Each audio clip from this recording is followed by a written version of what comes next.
Hi friends, అందరికీ నమస్కారం. తెలంగాణ వ్యాప్తంగా రైతులకు సంబంధించిన రుణమాఫీ కోసం ఎవరైతే ఎదురు చూస్తున్నారో అటువంటి వారందరికీ సంబంధించి తెలంగాణ ప్రభుత్వం ఒక షాకింగ్ అప్డేట్ అయితే విడుదల చేయడం జరిగింది. రైతులకు సంబంధించి మొదటి విడతలో భాగంగా ఎవరైతే ₹1,00,000 లోపల రుణాలు తీసుకున్నారో అటువంటి వారందరూ అర్హత అనేది 11,50,000 మందికి అర్హత అనేది సాధించినట్లు, వీరందరి కోసం 6,098 కోట్ల నిధులనేది వారి యొక్క బ్యాంక్ ఖాతాలో జమ చేసినట్లు తెలంగాణ ప్రభుత్వం అయితే తెలియజేయడం జరిగింది.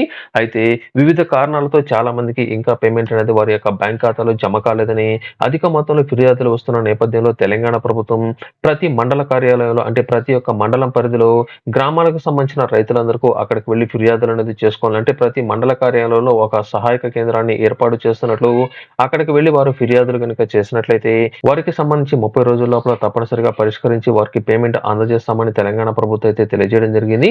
ఇందులో భాగంగా ఎవరైతే తెలంగాణ వ్యాప్తంగా రైతులకు సంబంధించి రుణమాఫీ కోసం ఎదురు చూస్తున్నారో వారందరికీ సంబంధించి ఇప్పటికే గ్రామాలు, మండలాలు, జిల్లా స్థాయిలో ఏఈఓ, ఏఓ, ఏడీఓ, డీఏఓలకు రైతులు ఫిర్యాదులు చేస్తున్నట్లు, తమకు రుణమాఫీ ఎందుకు చేయలేదో తెలుసుకునేందుకు బ్యాంకుల చుట్టూ తిరుగుతున్నారని అధిక మొత్తంలో విమర్శలొస్తున్న నేపథ్యంలో ఈ యొక్క నిర్ణయాన్ని అయితే తీసుకోవడం జరిగింది. ఎవరైతే ₹1,00,000 లోపల రుణాలనేది తీసుకుని ఉన్నారో అటువంటి వారందరికీ మాఫీ చేసినట్లు తెలంగాణ ప్రభుత్వం తెలియజేస్తూ ఉండగా, వారికి సంబంధించిన లిస్ట్‌లో వారి యొక్క పేరనేది ఉందా లేదా తెలుసుకోవడానికి కూడా ఎటువంటి లిస్ట్ అనేది లేదని, మాకు మాఫీ అనేది లేదా తెలుసుకోవడానికి మేము బ్యాంకుల చుట్టూ తిరుగుతున్నామని, దీనికి సంబంధించి పరిష్కార మార్గాలు ఏర్పాటు చేయాలని రైతులైతే కోరుతున్న నేపథ్యంలో, ముఖ్యంగా ముందు తప్పనిసరిగా ప్రతి రైతు వారి యొక్క బ్యాంకులో పేమెంట్ అనేది పడిందా లేదా ముందుగా తెలుసుకోవాలని, ఒకవేళ పడకపోయినట్లయితే ఆ తర్వాత కంప్లెయింట్ ఇవ్వాలని అయితే తెలియజేయడం జరిగింది.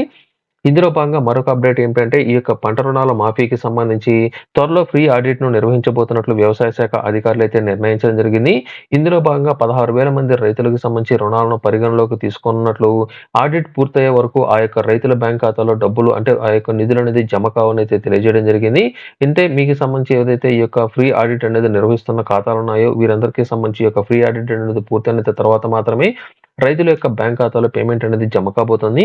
ఇందులో భాగంగా ఎవరైతే ₹1,00,000 లోపల రుణాలు తీసుకున్న రైతులున్నారో వారందరికీ సంబంధించి అసలు కన్నా వడ్డీ ఎక్కువగా ఉన్నట్లు ప్రభుత్వం అయితే గుర్తించడం జరిగింది. ఉదాహరణకు మీరు ₹1,00,000 లోపల రుణాలు తీసుకున్నట్లయితే దానికి సంబంధించి ఈ యొక్క సంవత్సర కాలంలో 1,50,000, 1,00,000, 2,00,000 వరకు వడ్డీ అనేది అయినట్లు తెలంగాణ ప్రభుత్వం గుర్తించగా, వీరన్నిటికి సంబంధించి ఈ యొక్క ఖాతాలకు కూడా తప్పనిసరిగా ఫ్రీ ఆడిట్ నిర్వహించడంతో పాటు వారికి సంబంధించిన విచారణ జరిపిన తర్వాత మాత్రమే రుణమాఫీ నిధులనేది ఆ యొక్క రైతుల ఖాతాలో జమ కాబోతున్నట్లు తెలంగాణ ప్రభుత్వం ఒక స్పష్టత అనేది ఇవ్వడం జరిగింది.